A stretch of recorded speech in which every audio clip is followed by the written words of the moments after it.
Olá, sétimo ano! Estamos iniciando nossa primeira PN de 2021 e quero dar as boas-vindas a todos e desejar que esse ano seja um ano muito bom, que todos amem ciências, assim como eu amo, beleza? Bora para nossa primeira atividade. Então, na nossa primeira atividade, nós vamos falar um pouco sobre ecologia. Então, o que a ecologia ela é? O que significa ecologia?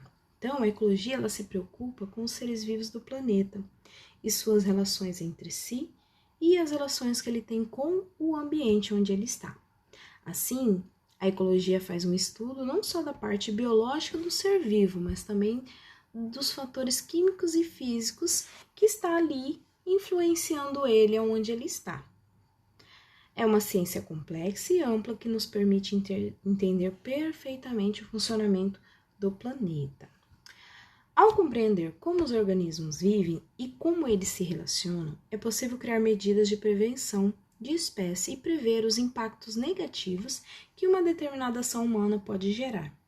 A ecologia ela se faz necessária, portanto, para a criação de planos de prevenção de organismos vivos, como a criação de modelos de previsão sobre o futuro do planeta, compreensão de como uma obra pode afetar determinados organismos, entre vários outros pontos importantes para a prevenção da biodiversidade dos nossos recursos naturais.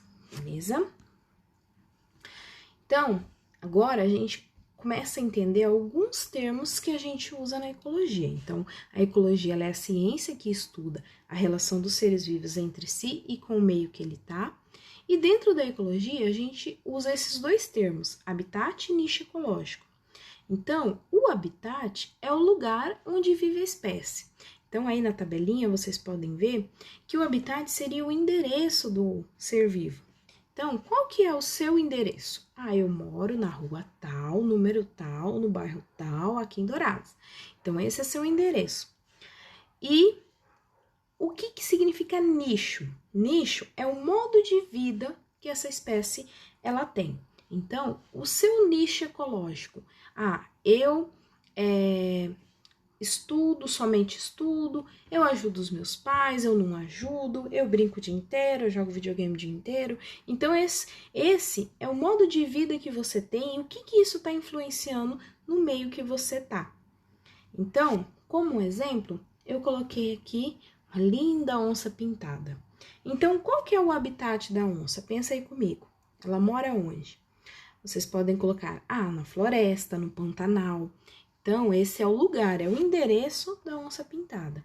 E qual que é o nicho ecológico dela? É o modo de vida da espécie. Qual que é a função dela naquele ambiente? Então, ela come vários tipos de animais, ela regula o tamanho dos animais que estão ali naquele ambiente, regula a quantidade de predadores, de outros animais. Então, ela tem um papel ali onde ela tá. Ela não tá ali só para sobreviver e viver lindamente, maravilhosamente, mas ela também tem um papel ali no meio que ela vive, tá?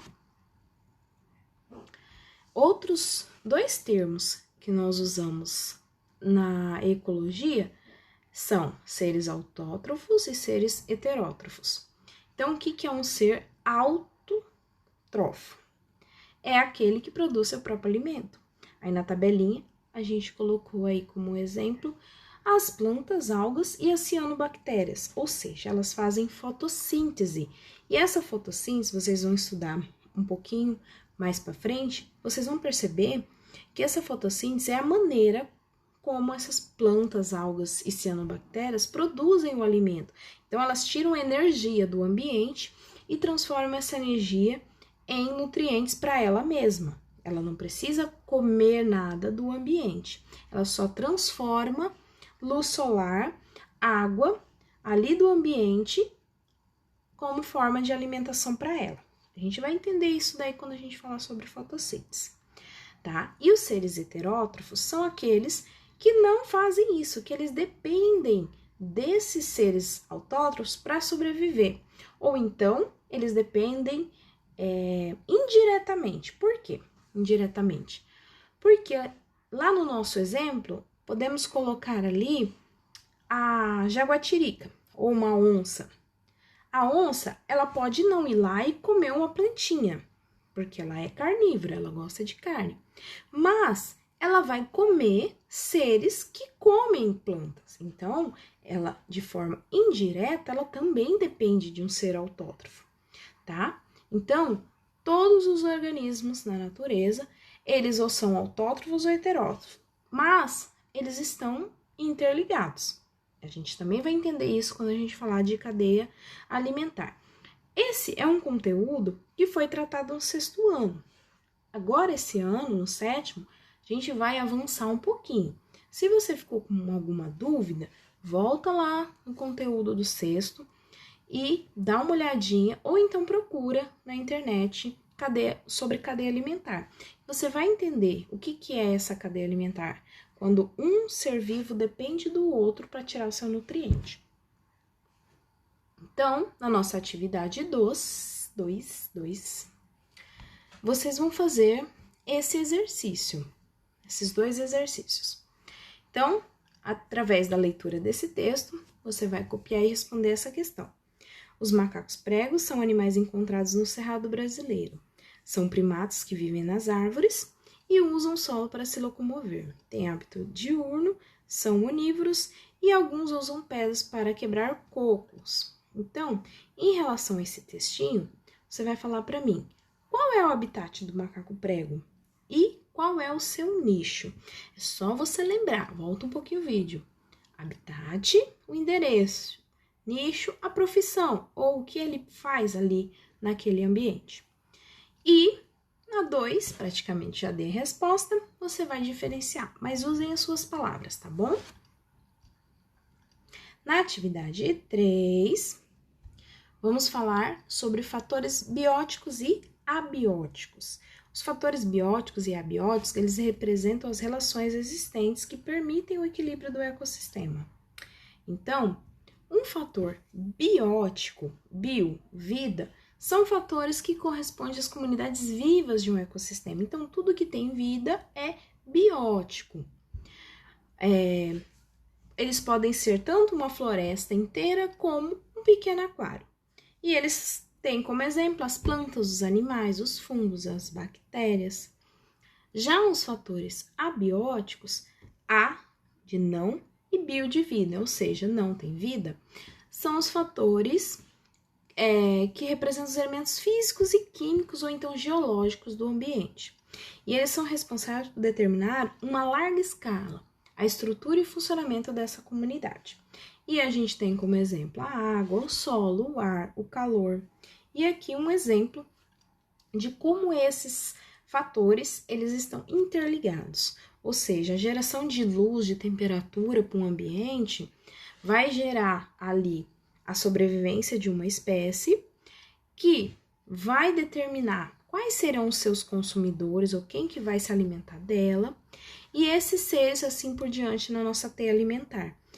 E no final dessa teia nós temos os decompositores, ou seja, são aqueles que vão se alimentar de tudo que sobrou. Quando o organismo ele morre, toda a sua matéria orgânica vai para o solo e esses decompositores vão se alimentar dela, vão decompor essa matéria para ela ir para o solo.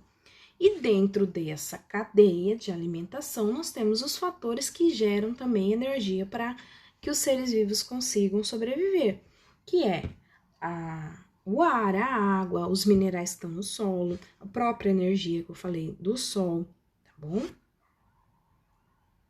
Então, aqui nós temos o nosso exercício. Nós temos um esqueminha aqui.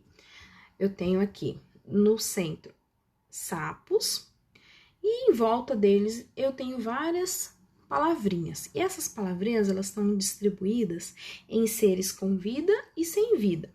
O que vocês vão fazer? Vocês vão separar. Então, vocês vão pegar essas palavrinhas aqui e vocês vão colocar nessa tabelinha aqui. Na tabela esquerda, vocês vão colocar os seres que não têm vida e na tabela direita, os seres que têm vida, beleza? Então, vocês podem fazer essas atividades no caderno, na própria PN, tirem foto ou deixem lá na escola, podem mandar para mim, podem mandar dúvidas para mim no meu WhatsApp, que eu respondo assim que possível no meu período matutino. E tenham uma ótima PN e até a próxima. Beijo, beijo. Tchau, tchau.